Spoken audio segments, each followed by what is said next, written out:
Agaasimaha Hay'adda Nabad Sugidda iyo Sirdoonka Qaranka ee NISA oo sameeyay dhacdo cajiib ah. Waxaa markii ugu horeysay ciidan ka tirsan nabad sugidda Soomaaliya tababar heerkiisu sarreeyo ay ku soo qaadanayaan mid ka mid ah dalalka Yurub. Waa taariikh cusub oo loo diiwaan geliyay Mahad Maxamed Salaad, agaasimaha hay'adda NISA. Waxa uu soo xiray boggii ahaa in ciidanka qaranka aysan tababar sare oo xirfadaha sugidda amniga ah aysan u aadi karin dalalka dibadda ah, gaar ahaan wadamada Yurub. Ciidanka Soomaaliya ayaa lagu xaman jiray inay sii dhuumanayaan haddii ay aadaan wadamada Yurub. Ka hor NISA waxaa taariikhdaas loo diiwaan geliyay ciidanka Kumaandooska Gorgor ee xoogga dalka Soomaaliya. Waa boggeena Facebook ee tixraaca wararka iyo barteena YouTube ee halbeegga wararka iyo warbixin gaar ah oo aanu ku eegayno mid ka mid ah guulaha hay'adda NISA tan iyo markii uu xafiiska la wareegay taliye Mahad Salaad. Haddii aad nagu cusub tahay nagu soo biir oo muuqaalka like saar una share garay saaxiibada si uu dad badan u gaaro. Mahadsanid.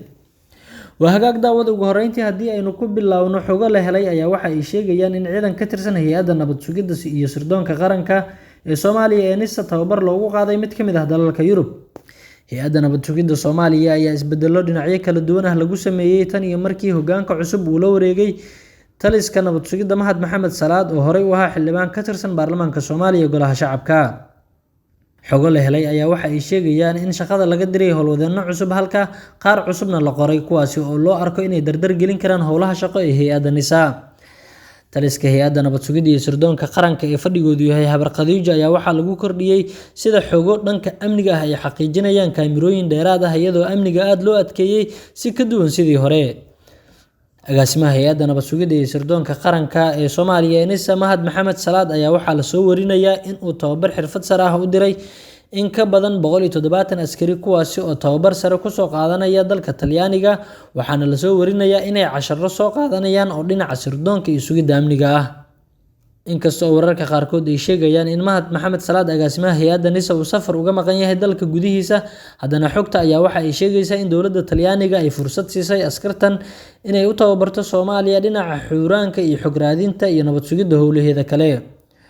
Shabakadda wararka ee Warqaad ayaa waxa ay heshay xog ah in ay dhalinyarada askarta ah ee NISA tababarka ugu dirtay magaalada Rome ee dalka Talyaaniga ay yihiin kuwo wax bartay isla markaana aqoontoodu ay tahay mid sareyso.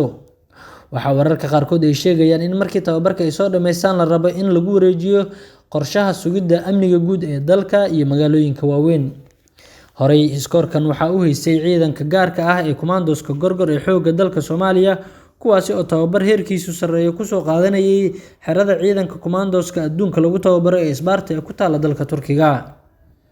Ciidamada Soomaaliya ayaa xilliyadii hore waxaa lagu xaman jiray inay yihiin kuwo aan daacad ka ahayn tababarada loogu diro dibadda, iyadoo la sheegi jiray inay ka dhuumanayaan marka ay gaaraan wadamada Yurub qaarkood. Arrintan ayaa soo xirantay waxaana horaan lagu tijaabiyay ciidanka Kumaandooska Gorgor ee uu Turkigu tababaro kuwaasi oo markaa kusoo tababarta qaybo ka mid ah dalka Turkiga gaar ahaana magaalada Isbaarta. Ciidankan cusub ee nabad sugidda qaranka ay u direen dalka Talyaaniga ayaa waxay noqonayaan dufcaddii ugu horeysay oo tiro intaan leeg ah oo loo diro mid ka mid ah wadamada Yurub isla markaana tababar heerkiisu sarreeyo ku soo qaata. Agaasimaha hay'adda nabad sugidda iyo sirdoonka qaranka Mahad Maxamed Salaad ayaa la soo warinayaa in isbeddello waaweyn oo dhinaca tayeynta iyo sidoo kale shaqada hay'adda NISA ah uu ku sameeyay tan iyo markii xafiiska uu la wareegay. Ciidanka nabad sugidda iyo sirdoonka qaranka ayaa markii hore waxa ay tababaro ku soo qaadan jireen qaar ka mid ah dalalka qaaradda Afrika sida Masar iyo Suudaan, waxaana markan agaasimaha NISA uu furay baal cusub isagoo wadamada Yurub xiriir la sameeyay si ay u soo tababaraan ciidanka. Dowladda Talyaaniga ayaa waxa ay ka mid tahay dalalka ugu horumarsan dhanka sirdoonka marka loo eego, waxaana dalkaasi ka howlgala kooxda maafiyada ah iyadoo ciidamada booliska iyo kuwa nabad sugidda ee dalka Talyaaniga ay yihiin kuwa ugu horumarsan marka ay timaado dhanka nabad sugidda. Tababarkan ayaa waxaa la rumaysan yahay sida ay qabaan khubarada dhanka amniga inuu wax badan ka bedeli doono qorshaha amni iyo istiraatiijiyadda ay ku shaqeyso hay'adda nabad sugidda qaranka, maadaama dhalinyaro aqoon-yahano ah isla markaana wax bartay ee hay'addu u xulatay inay ka qayb galaan tababarka loogu qaaday waddanka Talyaaniga. Haddii aad nagu cusub tahay nagu soo biir adigoo muuqaalka like saaray una share gareynaya saaxiibada si uu dad badan u gaaro. Mahadsanid. Xilli walba waxaanu idinla wadaagaynaa wararkii ugu dambeeyay iyo xogaha qarsoon ee Soomaaliya iyo caalamka.